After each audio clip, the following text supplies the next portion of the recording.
Vous avez un problème, votre pompe ne démarre pas. Lorsque le courant s'active, on entend ça.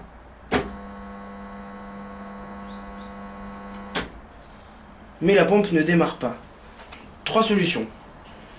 Le condensateur ici à l'intérieur qui est défectueux, ou bien le moteur peut être grippé, bloqué, ou bien il y a un problème sur le bobinage du moteur. Pour déterminer, on retire donc le cache de l'hélice. Comme ça on peut accéder à l'hélice qui est ici.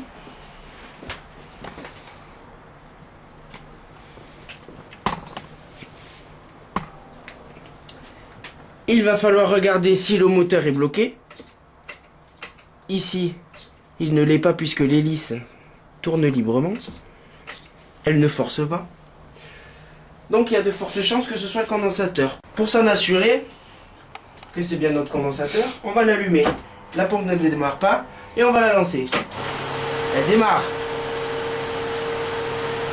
Donc, c'est bien notre condensateur qui est défectueux, puisque le condensateur, lui, sert à lancer la pompe. Au démarrage, il sert à lancer la pompe. Voilà. Notre pompe marche avec un condensateur défectueux. Il va falloir le remplacer.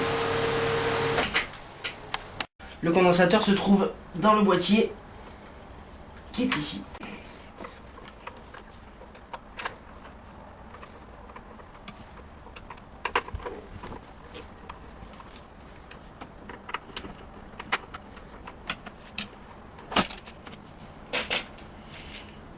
Voilà le condensateur.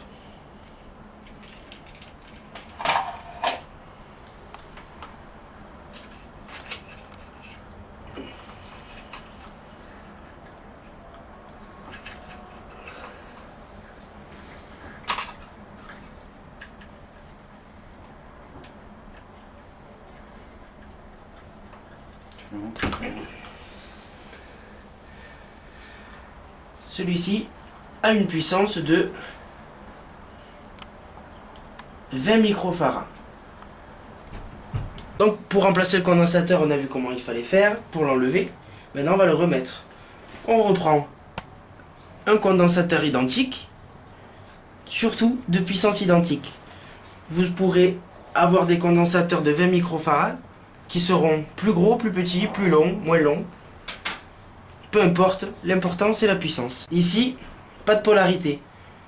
Que l'on branche le fil marron ici et le fil rouge ici ou l'inverse, ça fonctionnera de la même manière. Lui, il sert à lancer la pompe. Tac.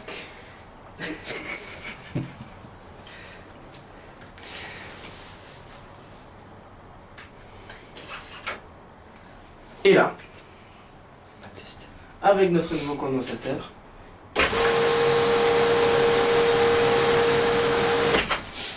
ça démarre. Il ne reste plus qu'à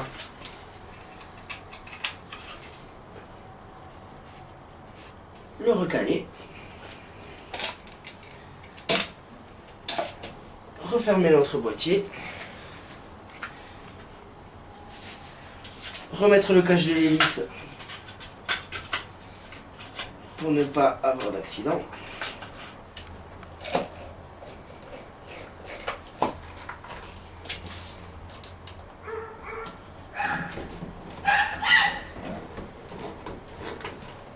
Vous pourrez avoir des symptômes identiques, c'est-à-dire que la pompe ne démarre pas, le moteur n'est pas agrippé, vous avez changé votre condensateur et la pompe ne démarre toujours pas. Donc là, il va falloir vous retourner vers un réparateur de pompe, puisque cela peut venir du moteur qui force au démarrage, par exemple d'une turbine ou d'une roue qui est voilée, ou ça peut venir du bobinage électrique. Si vous avez changé le condensateur que ça ne démarre pas, rendez-vous chez votre réparateur.